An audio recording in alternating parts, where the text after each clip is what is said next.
kriv, kaj se v meni dogaja. Ljudje zunaj nas so samo kot tipke, kot triggerji, kot vzvodje, ali kako bi rekla, da pritisnejo na nekaj, kar je v nas.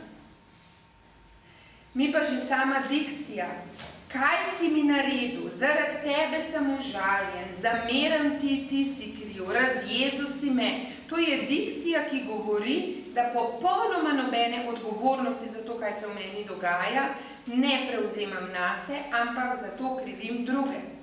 In če potem jaz posebej o težkih čustvih, recimo se pogovarjam z mojim možem, si me razjezil, kaj mislite, kaj tisti, ki tako govorim, zunaj strani začuti? A mislite, da se je pripravljen zelo odprto pogovarjati in poslušati o tem? Ti si kriv, da sem jaz jezna.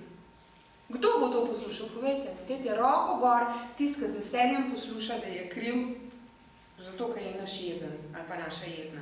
Možje. Kdo se jav, da bo z veseljem poslušal, da je kriv, da je žena jezna? Ga ni. V želodstvu se stisne, pa šak, grem. In velika stvar je, da govorim o tem, to je v meni, tole zdaj čutim in zato ti nisi odgovoren. Lahko povem, kaj si naredil, da to jaz v sebi čutim. Ne pa zato si ti kriv. To je bila za mene osebno ena najtežjih stvari, da sem jo sprejela in ponotranila. Da za svoje občutke in čustva nosim samo odgovornost. Ker znotraj nas je ogromno nepodelanih, ranljivih stvari, ki so se nabirale od rojstva naprej. In je tako, kot bi imeli znotraj sebe mnogo živih ran, ki imajo čez samo en droben obliž. In če bi bil vi tukaj operiran včeraj in jaz ne bi vedela, zato ste tako lepo napravljen, in bi rekla, a bi zatulil? Bi. Če pa bi bil tle operiran 5 let nazaj in bi bila razvotina že, in bi jaz rekla, a bi zatulil? Ne. Zakaj zaupijemo? Ljudje zunaj nas s svojimi obnašanji pač nekaj naredijo. Živijo, halo, mi pa tulimo. Pa rečemo, ti si kriv. Saj ni vedel. Vsakič, ko zaboli zato, ker je v meni. In je treba to sprejeti, da ni drug kriv za to. Če ima to kakšno logiko, kar sem povedala za vas. Je pa zelo težko te stvari odkrivati v sebi, ker bolijo, vendar če ne odkrijemo, se ne zdravijo. In potem je tako, da grem k zdravniku in sem tam pred zdravnikom tih in on reče, kaj ti je, pogruntaj, moraš pokazati. Šele ko pokažem, se lahko to zdravi. Pokažem ga na ta način, da potem, ko je varno, v varnem okolju, v varnih sistemih, včasih s pomočjo začnem govoriti. Bežati pred bolečino samo pomeni, da te za ovinkam čaka hujša bolečina. Kako nam pa recimo duhovno življenje pa vera pomaga pri tem, da se učimo bolj ustrezno čustvovati oziroma da izražamo svoje čustva? Ja, jaz v zadnjem času, koliko imam kakšne duhovne vaje za konce ali pa delal sem za sestre, redovnice, 80-letne in več. Pa da mi tak test, kratek test. Deklica, 6-7-letna deklica, hčerka pride z dvorišča, joka, mami, nočem več tela manjce, ker se noče z malo igrati, igrače me kradeli, namaram jo, sovražim jo. No, kaj boste vi rekli, kot ste, kot mamica, bočka? No, in to v vseh skupinah, od otrok, že ko sem takšne primere dejal, pa do najstarejših sester, pa do jezuitov, pa do študentov, pa do staršev, so isti odgovori. Noben ne sliši čustva, ki je tam v zadju, ampak začne moralizirati, ne smeš, saj boš pa drugo prijateljico dobila, vse, ki je to. A veste, težko je dobiti eno drugo prijateljico, ko ima samo eno življenje, što ga brdej. Noben ne sliši čustva in noben ne reče žalostni, si težko ti je. Sej to je taka preprosta stvar, to aktivno poslušanje pravi čustvo. Tega ne znamo in to iz roda v rod gre. Pa še tako si lahko študiral, ampak boš isto boš odgovoril, kot si bo navajen. Ko je to po krvi in z neko vajo, morda se da bi nekdo reče malo drugače. In otrok bo kar zadovoljen, ki je začutil, da je lahko jezen, da to ni greh.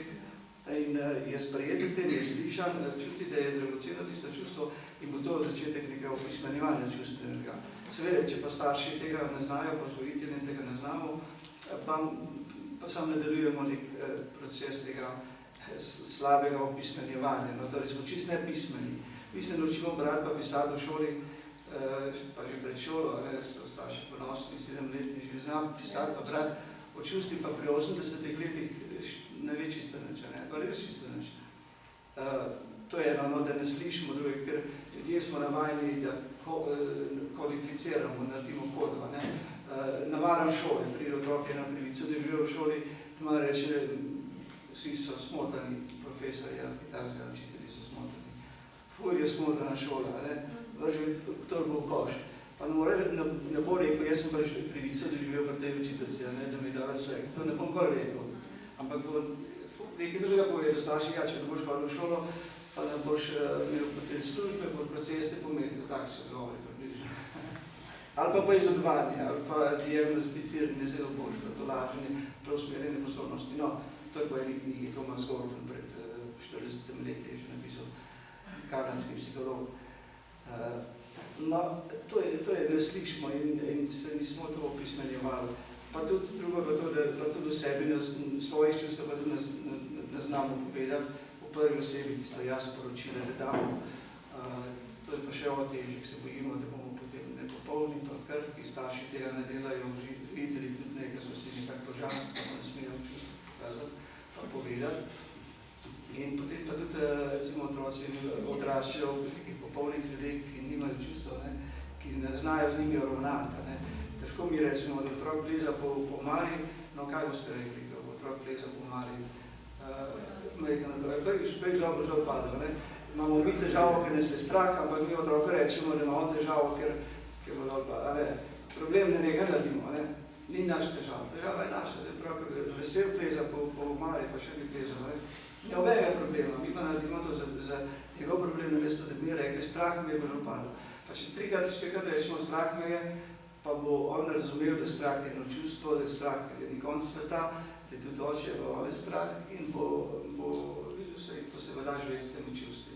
Če bi se to tako začelo, bi pa po približitih že malo vedel, kaj je veselje, kaj je žalost, kaj je jeza, pa da ni to, malo bi že odomačil te stvari. To pa drugače še pa tudi neke stvari, ki v nas delajo in jih se bojimo. In seveda zdaj iz zahodnega vidika potem pa tudi ne upamo to Bogu prinašati. V psalmih, recimo, beremo, kakšne vse čustva so tam noter, od nekaj veselja, radosti, plesanja, do največjega razočaranja, jeze, Gospod, da bi pobil sovražnike. Vse bi jih jaz, ampak ni bil prijazno, pa te prepuščam, da ti pobil sovražnike. Zdaj, kaj je to? Ena jeza, težka jeza je zdaj v molitev spravljena. Vse pride v molitev. Psalmi so en velik razpon čustev od največjega sovraštva do največjega veselja, radosti. Vsi psalmi, če od začetka do konca, ampak vse je naravnano na Gospoda, vse je molitev. In ko je krat molitev, takrat se pa ti več ne bojiš tega. Takrat že lahko rečeš, svetujejo še duhovni učitelji, ti se z Gospodom lahko zvečer lahko vse pogovoriš, pa mu povej, tudi s tisto intenzivnostjo, kot so čustva še tam. Če ti čez dan nekoga nekam skozi okno vrgu, pa ti povej, Gospod, jaz še delal ga vrgu čez okno, če bi tudi. Pa mu povej, ne vse je duša.